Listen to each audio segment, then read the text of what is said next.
जीवों के शरीर की संरचनात्मक व क्रियात्मक इकाइयों को कोशिका कहते हैं। कोशिका शरीर का ऊतक बने व ऊतक से अंग से तंत्र, तंत्र से शरीर। खोज रॉबर्ट हुक ने 1665 में मृत कोशिका में की थी। कॉर्क सेक्शन लकड़ी का टुकड़ा था। सल्ला सूक्ष्मदर्शी से देखा था। संरचना मधुमक्खी के छत्ते के समान। लैटिन भाषा के सेलुलर शब्द से सेल शब्द बना है। पुस्तक माइक्रोग्राफिया में इन सब की जानकारी मिलती है। जीवित कोशिका की खोज एंटोनी वॉन ल्यूवेनहॉक 1674 ईस्वी में जीवाणु के रूप में की थी। कोशिका का अध्ययन साइटोलॉजी, कोशिका का साइटोलॉजी और साइटोलॉजी के पिता रॉबर्ट हुक। सबसे छोटी कोशिका माइकोप्लाज्मा या पीपीएलओ भी कहते हैं इसको। सबसे बड़ी कोशिका शुतुरमुर्ग का अंडा। शुतुरमुर्ग का अंडा। सबसे लंबी कोशिका न्यूरॉन तंत्रिका कोशिका भी कहते हैं इसको। मानव शरीर में सबसे बड़ी कोशिका जो पाई जाती है वो अंडाणु और सबसे छोटी कोशिका होती है जो शुक्राणु होती है। अंडाणु मादा में पाया जाता है, शुक्राणु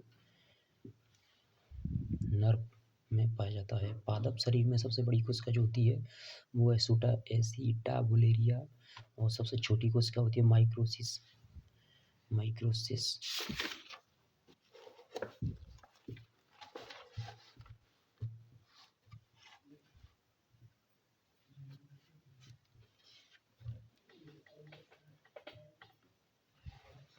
कोशिका का सिद्धांत स्लाइडेन व स्वान ने दिया था 1838 से 39 ईस्वी में, जिसका प्रतिपादक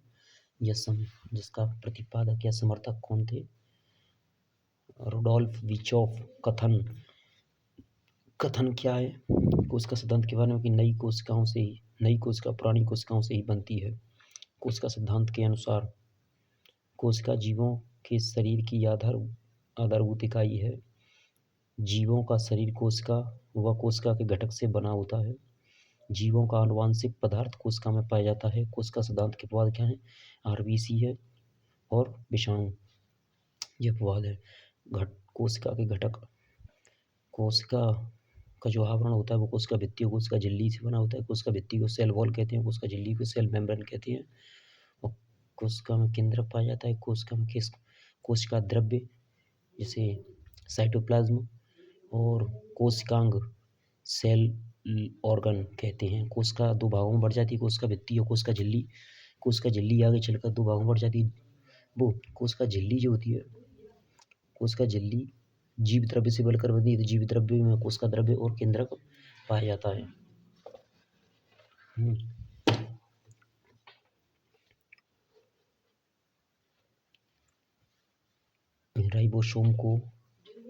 राइबोसोम प्रोटीन फैक्ट्री या कोशिकांग के अंदर कोशिकांग या पेलाडेकड़ भी कहते हैं राइबोसोम को। कोशिका भित्ति में क्या पाया जाता है? उपस्थित कौन कौन होता है? कोशिका भित्ति जो पादप में उपस्थित होती है, जीवाणु में उपस्थित होती है, कवक, फफूंद या फंगाई में भी उपस्थित होती है। अनुपस्थित किसमें होती है? जंतु कोशिका में अनुपस्थित होती है। संगठन पादप सेलुलोज के रूप में संगठित रहती है। पादप में सेलुलोज के रूप में कोशिका भित्ति संगठित रहती है तथा जो जीवाणु में पेप्टिडोग्लाइकेन के रूप में संगठित रहती है कोशिका भित्ति तथा कवक में काइटिन के रूप में संगठित रहती है कोशिका भित्ति। कार्य क्या होता है? कोशिका भित्ति का मृत आवरण बनाती है कोशिका भित्ति और सुरक्षात्मक का कार्य करती है। ठीक है। कोशिका के पदार्थ cellulose, hemicellulose, lignin, chitin, suberin और पेक्टिन। कोशिका भित्ति के प्रकार सबसे बाहर मध्य पटलिका में कैल्शियम, मैग्नीशियम, पेक्टिन की बनी होती है। मध्य से प्राथमिक कोशिका भित्ति और सबसे अंदर द्वितीय कोशिका भित्ति पाई जाती है। विभज्योतक में द्वितीय कोशिका भित्ति नहीं पाई जाती है। कैल्शियम व मैग्नीशियम को पादप सीमेंट कहते हैं। कोशिका झिल्ली सेल मेम्ब्रेन किसमें उपस्थित होती है? सभी पादप व सभी जंतुओं में उपस्थित होती है। संगठन यह प्रोटीन व लिपिड यानी वसा की बनी होती है। लिपोप्रोटीन कहते हैं इसको। कोशिका झिल्ली की संरचना लिपोइडल सिद्धांत ओवरटॉन ने दिया था। इकाई कला सिद्धांत रॉबर्टसन ने दिया था। सैंडविच मॉडल डेविसन व डेनियल ने दिया था।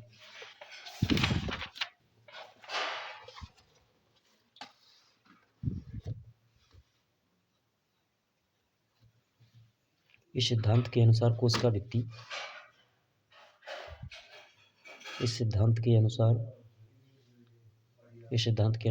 झिल्ली की संरचना में प्रोटीन की 2 परतों के मध्य लिपिड का मसाला पाया जाता है। तरल मोज़ेक मॉडल सेंगर व निकोलस ने दिया था। और इस सिद्धांत के अनुसार कोशिका झिल्ली की संरचना में वसा की 2 परतें पाई जाती हैं, जिनके ऊपर प्रोटीन बिखरा हुआ पाया जाता है। पादप जंतुओं में जिनके पादप कोशिका में कोशिका झिल्ली पादप कोशिका में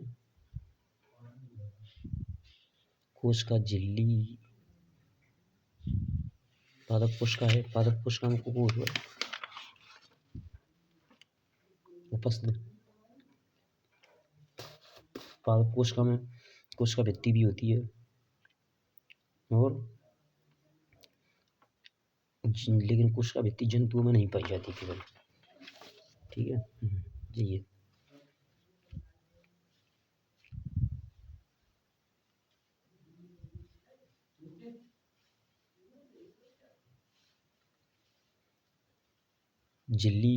कोशिका झिल्ली का कार्य क्या होता है? जैविक आवरण बनाती है। जैविक आवरण सुरक्षात्मक परत यह चयनात्मक पारगम्यता का कार्य करती है। पदार्थों को अंतर्ग्रहण व बहिर्गमन का कार्य करती है। जीव द्रव्य की खोज डुजार्डिन ने की थी। जीव द्रव्य शब्द पुरकिंजे ने दिया था। हक्सले ने जीव द्रव्य को जीवन का भौतिक आधार बताया था। कोशिका झिल्ली में पाया जाने वाला समस्त पदार्थ जीव द्रव्य कहलाता है। इसके 2 भाग होते हैं, कोशिका द्रव्य और केंद्रक द्रव्य।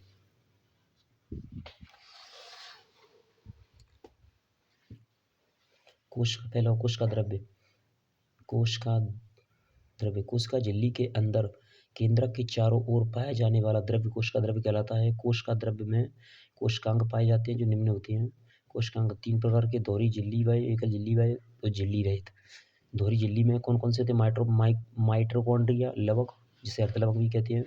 एकल झिल्ली में लाइसोसोम, गोल्जी काएँ, अंतर्पदवी जालिकाएँ और रिक्तिकाएँ। झिल्ली रहित राइबोसोम और तारकाएँ होती हैं। माइटोकॉन्ड्रिया कैसा होता है? दोहरी झिल्ली को कोशिकांग होता है। माइटोकॉन्ड्रिया की खोज अल्टमान व कोलिकर ने की थी। कोलिकर ने कीटों की रेखित पेशियों में देखा था। अल्टमान ने इसे बायोप्लास्ट कहा था। किसको? माइटोकॉन्ड्रिया को। माइटोकॉन्ड्रिया शब्द सी वेंडा ने दिया था। और इसका अन्य नाम क्या है माइटोकॉन्ड्रिया का? कोश का शक्ति गृह। माइटोकॉन्ड्रिया की संरचना मैट्रिक्स पाए जाते हैं। इसमें बाहरी झिल्ली में साइटोसोल भरा रहता है। आंतरिक झिल्ली 17 राइबोसोम और क्रेस्टी होते हैं, जिनमें वृत्ताकार डीएनए होते हैं और ऑक्सीसोम एटीपी के रूप में ऊर्जा ग्रहण करते हैं। माइटोकॉन्ड्रिया पर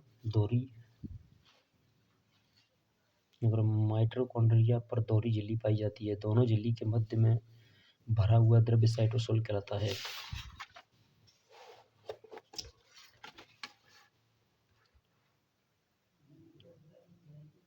बिना झिल्ली युक्त कोशिकांग राइबोसोम। सबसे छोटा कोशिकांग राइबोसोम। मैं लेके आए बाद ना कल पर पहले भाई हम भैया को है। आंतरिक झिल्ली में भरा हुआ द्रव्य मैट्रिक्स कहलाता है। मैट्रिक्स में श्वसन की क्रेब्स चक्र क्रिया होती है और मैट्रिक्स में वृत्ताकार डीएनए और 17 राइबोसोम पाए जाते हैं। इस कारण माइटोकॉन्ड्रिया को अर्धस्वायत्त कोशिकांग कहते हैं। आंतरिक झिल्ली अंदर की ओर धसी हुई होती है जिसे क्रिस्टी कहते हैं। क्रिस्टी पर ऑक्सीसोम पाए जाते हैं जहाँ एटीपी के रूप में ऊर्जा बनती है। कार्य प्रकाश श्वसन और कोशिका द्रव्य की वंशागति ऊर्जा का निर्माण करते हैं। दूसरा माइटोकॉन्ड्रिया के बाद माइटोकॉन्ड्रिया के 3 कार्य होते हैं: प्रकाश श्वसन करना, कोशिका द्रव्य की वंशागति करना और ऊर्जा का निर्माण करना। लवक जिसे प्लास्टिड कहते हैं केवल पादपों में पाए जाते हैं। हर्तलवक भी कहते हैं। लवक को खोज इसकी हैकल ने की थी। सिम्पर ने लवक को 3 प्रकार से बांटा था। एक तो अवर्णीय लवक, वर्णीय लवक और हर्तलवक। अवर्णीय लवक जिसे ल्यूकोप्लास्ट कहते हैं, यह रंगहीन होता है और यह पादप में भोज्य पदार्थ के रूप में भोज्य पदार्थ संचित करते हैं, जैसे कार्बोहाइड्रेट, वसा, प्रोटीन। वर्णी लवक जिसे क्रोमोप्लास्ट कहते हैं, यह रंगीन होते हैं। पादप में वर्णक या पिगमेंट का निर्माण करते हैं। वर्णक अलग अलग कलर उत्पन्न करते हैं, जैसे टमाटर का लाल रंग लाइकोपीन वर्णक की वजह से होता है। गाजर का रंग कैरोटीन वर्णक की वजह से होता है। पत्तियों का रंग ज़ैंथोफिल वर्णक की वजह से होता है। हरित लवक क्लोरोप्लास्ट, यह पादप में हरा रंग उत्पन्न करता है। यह प्रकाश संश्लेषण की क्रिया द्वारा पादपों में भोज्य निर्माण का कार्य करता है। इस कारण से पादप का रसोई घर कहते हैं। हरित लवक ग्रेनम होता है इसमें, और थाइलेकोइड होती है, ये इंटरग्रेनम होती है, और स्ट्रोमा बीच में भरा हुआ द्रव्य होता है जो अप्रकाशिक अभिक्रिया होता है। हरित लवक पर दो झिल्ली पाई जाती हैं। आंतरिक झिल्ली में भरा हुआ द्रव स्ट्रोमा कहलाता है, और स्ट्रोमा में प्रकाश संश्लेषण की अप्रकाशिक अभिक्रिया होती है। स्ट्रोमा में सिक्के के ढेर जैसी संरचना पाई जाती है, जिसे ग्रेनम कहते हैं। सिक्के के ढेर जैसी ग्रेनम कहते हैं, और ग्रेनम की इकाई को थाइलेकोइड कहते हैं। तथा ग्रेनम को आपस में जोड़ने वाली संरचना को इंटरग्रेनम कहते हैं। कार्य क्या होता है हरित लवक का? प्रकाश शोषण करना, प्रकाश संश्लेषण करना। और रंगहीन लवक कौन सा? ल्यूकोप्लास्ट। रंगहीन है ल्यूकोप्लास्ट।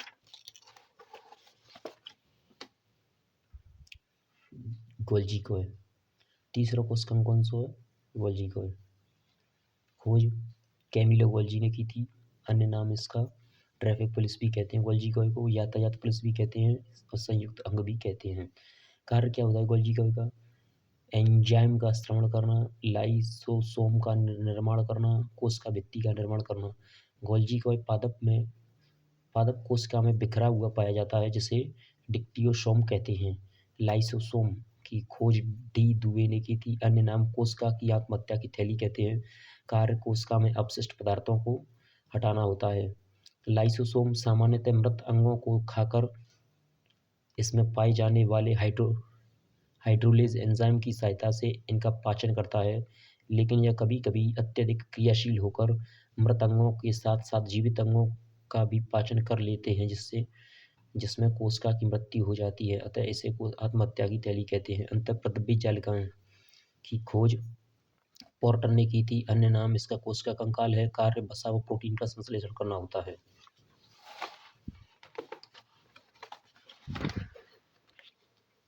अंतःप्रद्रव्य जालिकाएं दो प्रकार की होती हैं, चिकनी अंतःप्रद्रव्य जालिकाएं और खुरदरी अंतःप्रद्रव्य जालिकाएं। चिकनी का कार्य क्या होता है? वसा का संश्लेषण करना, तथा खुरदरियों का कार्य प्रोटीन का संश्लेषण करना होता है। चौथी है रिक्तिका रसदानी कोशिकांग, जिसे वैक्यूल भी कहते हैं।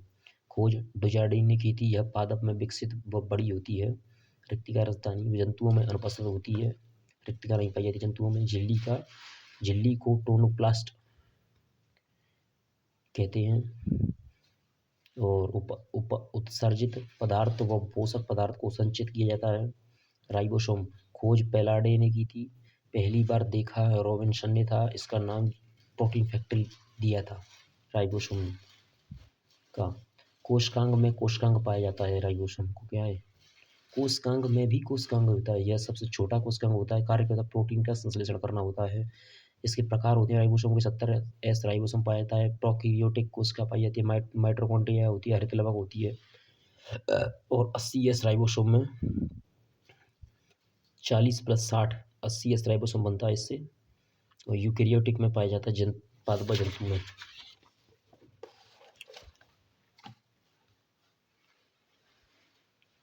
राइबोसोम में प्रोटीन संश्लेषण के लिए मैग्नीशियम आयन की आवश्यकता होती है। तारक का खोज टी बॉवेरी बेंडेन ने की थी। ये जंतु कोशिका में पाया जाता है। तारक का पादप में नहीं पाया जाता है। पादप में क्या होता है? अनुपस्थित होता है तारक का। कोशिका में केंद्रक के पास पाया जाता है। कार्य कोशिका विभाजन में सहायक। केंद्रक की खोज रॉबर्ट ब्राउन ने की थी 1831 ईस्वी में।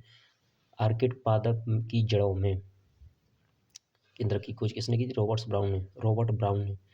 कोशिका का मस्तिष्क भी कहते हैं केंद्रक को। कोश का नियंत्रण एवं निर्देशक भी कहते हैं केंद्रक को। केंद्रक झिल्ली होती है, इसमें छिद्र कोश केंद्रक द्रव्य क्रोमेटिन डीएनए प्लस में स्टोन प्रोटीन से बना होता है क्रोमेटिन। और केंद्रिका की खोज की फोंटाना ने की थी। केंद्रक पर धौली झिल्ली पाई जाती है। दोनों झिल्ली के मध्य में छिद्र संकुल पाया जाता है। छिद्र संकुल। केंद्रक में केंद्रक द्रव्य भरा रहता है, जिसमें आनुवंशिक पदार्थ क्रोमेटिन पाया जाता है, जिसमें डीएनए व हिस्टोन प्रोटीन का बना होता है। क्रोमेटिन पदार्थ की खोज फ्लेमिंग द्वारा की गई थी। डीएनए डीऑक्सीराइबोज न्यूक्लिक अम्ल खोज फेडरिक व मिश्र ने की थी। डीएनए शब्द जैकेरिस द्वारा दिया गया था। डीएनए अणु की संरचना 1993 अल्टमान व क्रिक ने और कहा कि यह द्विकुंडलित संरचना होती है डीएनए की। डीएनए पर आवेश ऋणात्मक आवेश पाया जाता है। डीएनए के घटक जो होते हैं कौन कौन से होते हैं? घटक N2 बेस नाइट्रोजन क्षार भी कहते हैं इसको। शर्करा होता है शुगर, और फास्फेट होता है। 3 इसके घटक होते हैं डीएनए के। N2 बेस पैरो घटक। N2 बेस जो होता है पायरिमिडीन व प्यूरिन से बनकर बना होता है। पायरिमिडीन के तीन तत्व होते हैं, थाइमिन, साइटोसिन, यूरेसिल। और प्यूरिन में एडिनिन व ग्वानिन होता है, एजी। डीएनए जो होता है TCAG से मिलकर बना होता है। आरएनए UCAG से बना होता है। डीएनए में थाइमिन पाया जाता है तथा उसी जगह आरएनए में थाइमिन की जगह यूरेसिल हो जाता है। शर्करा, इसमें 5 कार्बन वाली शर्करा होती है। शर्करा में पेंटोज शर्करा होती है। डीऑक्सीराइबोज शर्करा डीएनए आरएनए में राइबोज शर्करा होती है।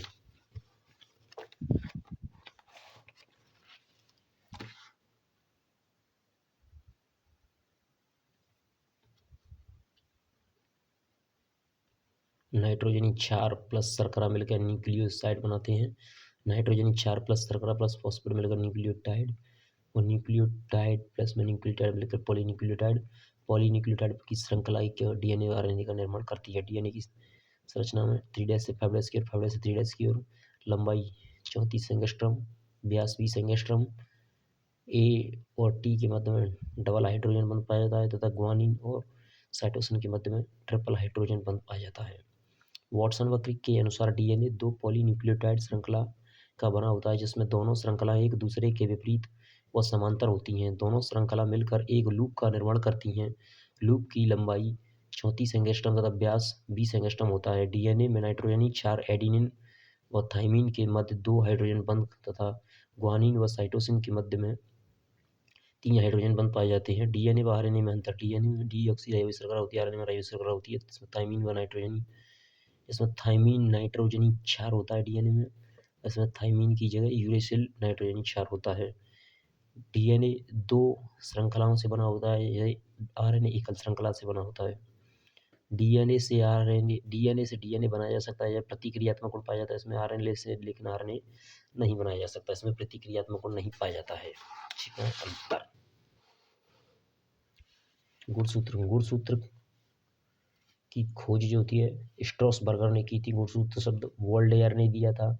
और गुणसूत्र DNA plus RNA plus histone protein से मिलकर बना होता है। गुणसूत्र की संरचना जो होती है, संरचना का अध्ययन कोश का विभाजन की मेटाफेज अवस्था में करते हैं। गुणसूत्र की संख्या निश्चित होती है। मनुष्य में 46, गेहूं में 42, मटर में 14। सबसे लंबा गुणसूत्र ट्रिलियम पादप में होता है। और सर्वाधिक जो गुणसूत्र होते हैं पादप में तो होते हैं ओफियोग्लोसम रेटिकुलम, 1262 गुणसूत्र होते हैं पादप में। तथा जंतु में कौन से में होते हैं? एलुकेंथा में 1600 गुणसूत्र होते हैं। न्यूनतम गुणसूत्र पादप में जो होते हैं म्यूकर हेमेलिस में होते हैं, 2 गुणसूत्र पाए जाते हैं। 2 गुणसूत्र पाए जाते हैं पादप में। और जंतु में एस्केरिस में पाए जाते हैं। मनुष्य में 46 या 23 जोड़े पाए जाते हैं। मेल में 22 प्लस में एक्स वाई फीमेल में 22 प्लस में एक्स एस दो प्रकार से बांटा जा गया है। ऑटोसोम कायिक गुणसूत्र 1 से 22 जोड़ी तक और अल्टोसोम लिंग गुणसूत्र एक्स एक्स या एक्स वाई एक जोड़ी होती है, ये अल्टोसोम कहते हैं, इसको लिंग गुणसूत्र कहते हैं। और ऑटोसोम कायिक गुणसूत्र होती हैं।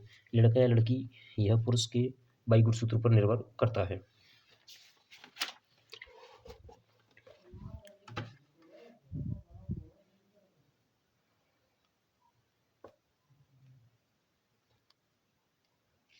गुणसूत्र की संरचना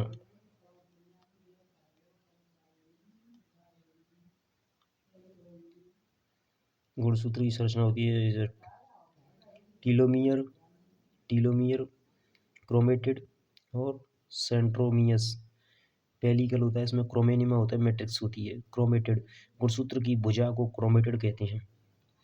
भुजा को गुणसूत्र की क्रोमेटिड कहते हैं। पेलिकल गुणसूत्र की भुजाओं पर पाए जाने वाले प्रोटीन के आवरण को पेलिकल कहते हैं। प्रोटीन का आवरण होता है जो।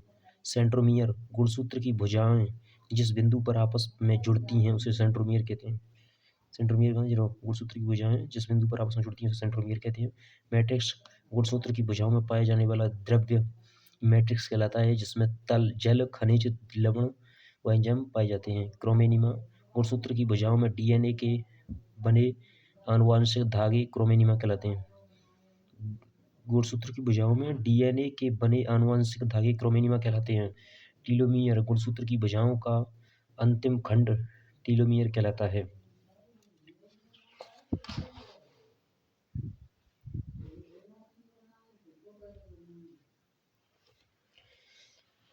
सेंट्रोमियर के आधार पर गुणसूत्र की आकृति शीर्ष केंद्रीय उपशीर्ष केंद्रीय शीर्ष केंद्रीय आई शेप होती है, उपशीर्ष केंद्रीय जे शेप होती है और मध्य केंद्रीय वी शेप होती है और उपमध्य केंद्रीय एल शेप होती है। कोशिका के प्रकार दो प्रकार की होती है, प्रोकैरियोटिक असीम केंद्रीय और यूकैरियोटिक ससीम केंद्रीय। और असीम केंद्रीय प्राचीन व कम विकसित होती है, केंद्रक पर झिल्ली नहीं होती है।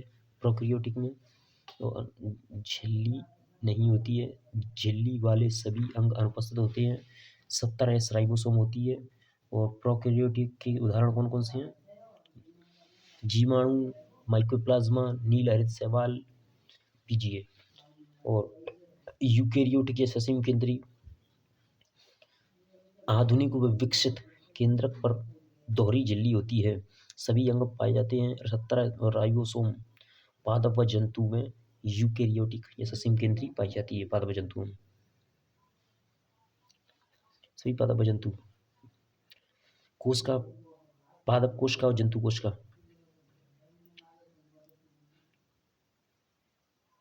पादप कोश का और जंतु कोश का कौन कौन सी है? कोश का भित्ति पाई जाती है पादप कोशिका में और केंद्रक झिल्ली के पास होता है। गोल्जी को डिक्टियोसोम कहते हैं। हरित लवक पाया जाता है, इसमें भोजन स्टार्च के रूप में होता है। इसमें रिक्तिका पाई जाती हैं। जंतु कोशिका में कोशिका भित्ति नहीं पाई जाती है। केंद्रक मध्य में होता है जंतु कोशिका में। गोल्जी को कहते हैं इसको जंतु कोशिका को। इसमें पादप कोशिका में हरित लवक पाया जाता है और इसमें नहीं पाया जाता है। और इसमें भोजन स्टार्च के रूप में संचित होता है। इसमें भोजन संचित ग्लाइकोजन के रूप में होता है जंतु कोशिका में। इसमें रिक्तिका पाई जाती है, इसमें रिक्तिका जंतु कोशिका में रिक्तिका नहीं पाई जाती है।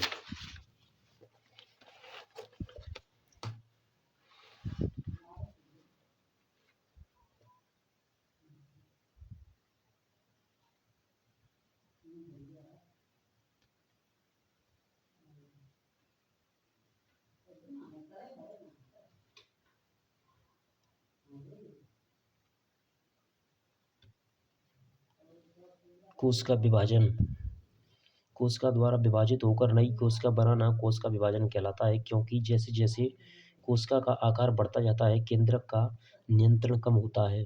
अतः कोशिका विभाजित होकर आकार को छोटा बनाए रखने का प्रयास करती है, जिससे केंद्रक का नियंत्रण प्रभावी रहे। कोशिका विभाजन कैरियोकाइनेसिस और साइटोकाइनेसिस। कैरियोकाइनेसिस जो होती है केंद्रक द्रव्य का विभाजन होता है और साइटोकाइनेसिस में कोशिका द्रव्य का विभाजन होता है। केंद्रक द्रव्य के विभाजन में चार अवस्था होती है: प्रोफेज, मेटाफेज, एनाफेज, टीलोफेज। और साइटोकाइनेसिस में यानी कोश का द्रव्य का विभाजन होता है, वो हमें केंद्रक द्रव्य का होता है। कोश का द्रव्य में पट्टी का निर्माण द्वारा, खांच निर्माण द्वारा।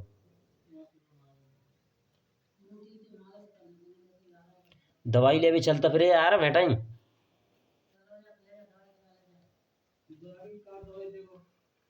दत्तो एरो जो गोली दियो कुछ ना कुछ कौन बदलाई बुका जानते बेटी पदुका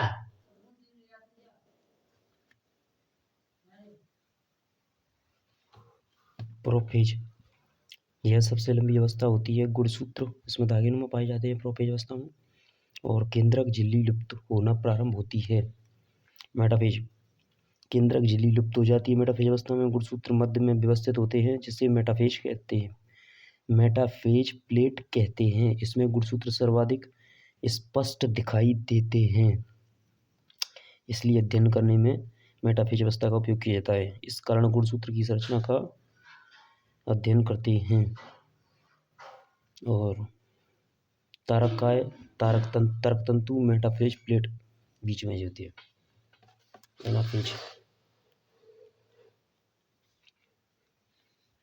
एनाफेज, इस अवस्था में समजात जोड़ी के गुणसूत्र विपरीत दिशाओं की ओर गति करते हैं जिसे एनाफेटिक गति कहते हैं। टीलोफेज, इस अवस्था में केंद्रक झिल्ली पुनः बन जाती है तथा दो नई केंद्रक का निर्माण हो जाता है। इसे रिवर्स प्रोफेज अवस्था कहते हैं। प्रोफेज का क्या होती है? रिवर्स।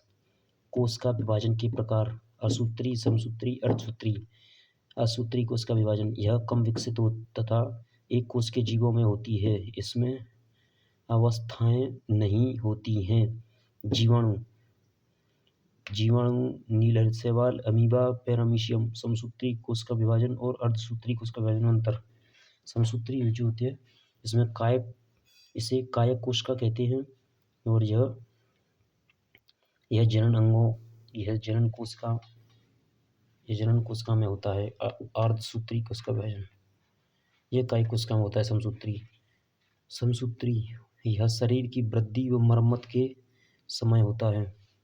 यह युग्मक के निर्माण के समय नर शुक्राणु मादा अंडाणु में होता है। इसमें गुणसूत्र संख्या अपरिवर्तित रहती है समसूत्री में, और इसमें गुणसूत्रों की संख्या आधी हो जाती है। इसमें 1 से 2 कोशिका बनती हैं, इसमें 1 से 4 कोशिका बनती हैं।